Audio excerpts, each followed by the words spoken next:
വി.ടി. ബൽറാം നമുക്കൊപ്പം ചേരുന്നു. വി.ടി. ബൽറാം, KPCC പ്രസിഡന്റിനെ സംബന്ധിച്ച് അദ്ദേഹത്തിന്റെ രാഷ്ട്രീയ ജീവിതകാലത്തിൽ വലിയൊരു ആക്ഷേപമായി നിന്ന കേസാണ്. കുറ്റവിമുക്തനാക്കപ്പെട്ടിരിക്കുന്നു. എന്താണ് താങ്കളുടെ പ്രതികരണം? തീർച്ചയായിട്ടും KPCC പ്രസിഡന്റിനെ മാത്രമല്ല കോൺഗ്രസ് പ്രസ്ഥാനത്തിനൊക്കെ തന്നെ അഭിമാനകരമായിട്ടുള്ള ഒരു വിധിയാണ് ഇന്നുണ്ടായിട്ടുള്ളത്. കാരണം നിങ്ങളിവിടെ സൂചിപ്പിച്ചതുപോലെ ശ്രീ കെ സുധാകരൻ എന്ന് പറയുന്ന രാഷ്ട്രീയ നേതാവിനെ എത്രയോ കാലങ്ങളായി, ഒരു പക്ഷെ പതിറ്റാണ്ടുകളായി CPM വേട്ടയാടുന്നത് ഇതുപോലെയുള്ള ചില കള്ളക്കേസുകൾ വെച്ചുകൊണ്ടാണ്.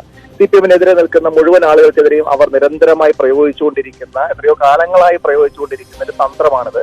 അവർക്കെതിരെ നുണ പറയുക, കള്ളപ്രചരണങ്ങൾ നടത്തുക, അത് വീണ്ടും പലതവണ ആവർത്തിക്കുക, അതിനുശേഷം ഇതുപോലെയുള്ള കേസുകളിൽ പെടുത്തുക, ആ നിലയിലുള്ള നടപടികൾ. അപ്പോ അതിന്റെ ആ ശ്രമങ്ങൾക്ക് ഏറ്റ ഒരു കനത്ത തിരിച്ചടിയായി കൂടിയാണ് ഈ വിധിയെ നോക്കിക്കാണുന്നത്. ആദ്യം കെ സുധാകരനെ ഈ വധശ്രമ കേസിൽ നേരിട്ട് അദ്ദേഹത്തിന് പങ്കാളിത്തമുണ്ട് എന്ന നിലയിൽ അദ്ദേഹത്തെ കേസിൽ പെടുത്താൻ നോക്കി. അതിന് തെളിവില്ല എന്ന് കണ്ടപ്പോഴാണ് ഗൂഢാലോചന കേസിൽ അദ്ദേഹത്തെ പെടുത്താൻ വേണ്ടിയുള്ള ശ്രമങ്ങൾ നടന്നത്. ഇപ്പോൾ അതിനും ഒരു തരിമ്പ് പോലും തെളിവ് അവശേഷിക്കുന്നില്ല എന്ന് പറഞ്ഞുകൊണ്ടാണ് ഹൈക്കോടതി ശ്രീ കെ സുധാകരനെ വിചാരണ നേരിട്ടതിൽ നിന്ന് ഒഴിവാക്കിയിട്ടുള്ളത്. അപ്പൊ അതുകൊണ്ട് തന്നെ ഇത് പ്രോസിക്യൂഷനും അതിന്റെ പുറകിൽ ഒരു വൈരാഗ്യ ബുദ്ധിയോടുകൂടി ശ്രീ കെ സുധാകരനെ വേട്ടയാടാൻ ശ്രമിച്ച കേരള സർക്കാരിനും CPM-നും ഏറ്റ ഒരു രാഷ്ട്രീയമായി തിരിച്ചടിയാണ്. CPM അവർക്കെതിരെ നിൽക്കുന്ന ആളുകൾക്കെതിരെ ഇത് ആദ്യമായിട്ടല്ല ചെയ്യുന്നത് എന്നും ഇപ്പോഴും അവർ ആ തന്ത്രത്തിൽ മാറ്റം വരുത്താൻ ഉദ്ദേശിക്കുന്നില്ല എന്നും സമീപകാല സംഭവവികാസങ്ങളിൽ നടക്കുന്ന നമുക്ക് ബോധ്യമാവുന്നുള്ള കാര്യമാണ്. വടകരയിലെ തെരഞ്ഞെടുപ്പ് പരാജയത്തിന്റെ ഒരു ഭീതിയിൽ അത് മുന്നോടി കണ്ടുകൊണ്ട് അവിടെ UDF സ്ഥാനാർത്ഥിയായി മത്സരിച്ച ഷാഫി പറമ്പലിനെതിരെ ഇപ്പൊ നടത്തിക്കൊണ്ടിരിക്കുന്ന ഹീനമായിട്ടുള്ള വ്യക്തിഹത്യ നമ്മൾ കണ്ടുകൊണ്ടിരിക്കുകയാണ്. അതിനെല്ലാം മെഷീനറി ഉപയോഗിച്ചുകൊണ്ട് ഒരു നുണ 100 തവണ ആവർത്തിച്ച സത്യമായി മാറുമെന്ന് പറയുന്ന ഗീബൽസിന്റെ തന്ത്രത്തെ ഉപയോഗപ്പെടുത്തിക്കൊണ്ട് അവരുടെ എല്ലാ മെഷീനറി ഉപയോഗിച്ചുകൊണ്ടുള്ള ഇത്തരത്തിലുള്ള വേട്ടയാടലുകൾ, അത് കോൺഗ്രസിൽ നിന്ന് ആരൊക്കെയാണോ CPM-നെതിരായിട്ട് ആർജവത്തോടു കൂടി നിൽക്കുന്നത് അവർക്കെതിരെ മുഴുവൻ എല്ലാ കാലത്തും ഇവർ പരിശ്രമിച്ചുകൊണ്ടിരിക്കുന്ന കാര്യമാണ്. അപ്പൊ അതിനുള്ള അത്തരത്തിലുള്ള ഹീനമായിട്ടുള്ള രാഷ്ട്രീയ കുതന്ത്രങ്ങൾക്കെതിരായിട്ടുള്ള ഒരു തിരിച്ചടിയായി കൂടി നമുക്ക് ഈ വിധിയെ മാറ്റേണ്ടതായിട്ടുണ്ട്. ഇനി ഒരിക്കലും CPM ഇങ്ങനെ രാഷ്ട്രീയ എതിരാളികൾക്ക് നേരെ ഹീനമായിട്ടുള്ള വ്യക്തിഹത്യയും അവരെ അപവാദ പ്രചരണങ്ങളിലൂടെ തകർത്താൻ നോക്കുന്ന സ്വീകരിക്കരുത്.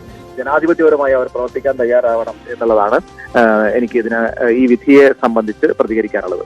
ഒരുപക്ഷെ ഈ പ്രോസിക്യൂഷൻ മേൽക്കോടതിയിൽ അപ്പീൽ പോകാൻ സാധ്യതയുണ്ട്. അത്തരം നീക്കമുണ്ടായാലും നിയമപരമായി അതിനെ നേരിടും. അങ്ങനെയാണോ നിലപാട്? അങ്ങനെ തന്നെ ആയിരിക്കുമല്ലോ. കാരണം ഇത് രാഷ്ട്രീയ തീരുമാനമാണല്ലോ CPM-നെ സംബന്ധിച്ച്. കെ സുധാകരനെ ഈ പറഞ്ഞ കേസിൽ ഉൾപ്പെടുത്തുക, അദ്ദേഹത്തെ വേട്ടയാടുക, അതിന് കയ്യിലുള്ള എല്ലാ സംവിധാനത്തെയും ഒരു മടിയുമില്ലാതെ ദുരുപയോഗിക്കുക. അപ്പൊ കേന്ദ്ര സർക്കാരിന്റെ ഏജൻസികളുടെ ദുരുപയോഗത്തെ കുറിച്ചാണ് രാജ്യം ഇന്ന് ചർച്ച ചെയ്യുന്നത് എങ്കിൽ സമാനമായ രീതിയിൽ തന്നെയാണ് സംസ്ഥാന ഗവൺമെന്റും രാഷ്ട്രീയ എതിരാളികൾക്കെതിരെ അവരുടെ കയ്യിലുള്ള ഏജൻസികളെ ദുരുപയോഗപ്പെടുത്തുന്നത് എന്ന് നമുക്ക് കാണാൻ സാധിക്കും. അപ്പൊ അതുകൊണ്ട് തന്നെ ഇതിനെതിരെ സർക്കാരിന്റെ തന്നെ മുൻകൈയിൽ അപ്പീൽ പോകും എന്ന് തന്നെയാണ് സ്വാഭാവികമായിട്ടും നമ്മൾ പ്രതീക്ഷിക്കുന്നത്. പക്ഷേ ഏത് അപ്പീലിൽ പോയാലും തെളിവുണ്ടെങ്കിലല്ലേ ഇതിലൊക്കെ എന്തെങ്കിലും ചെയ്യാൻ പറ്റുള്ളൂ.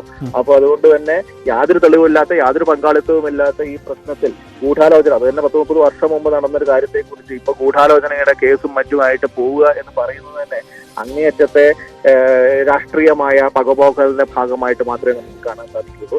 ഇനിയെങ്കിലും അവർക്ക് തലയ്ക്ക് വെളിവുണ്ടാവണം എന്നുള്ളതാണ് നമ്മൾ ആഗ്രഹിക്കുന്നത്. ഇനിയെങ്കിലും അവർ തെറ്റ് സമ്മതിക്കാൻ തയ്യാറാവണം. അകാരണമായിട്ടാണ് ശ്രീ കെ സുധാകരനെ ഇക്കാര്യത്തിൽ പ്രതിചേർക്കാൻ വേണ്ടി നീക്കം നടത്തിയത്.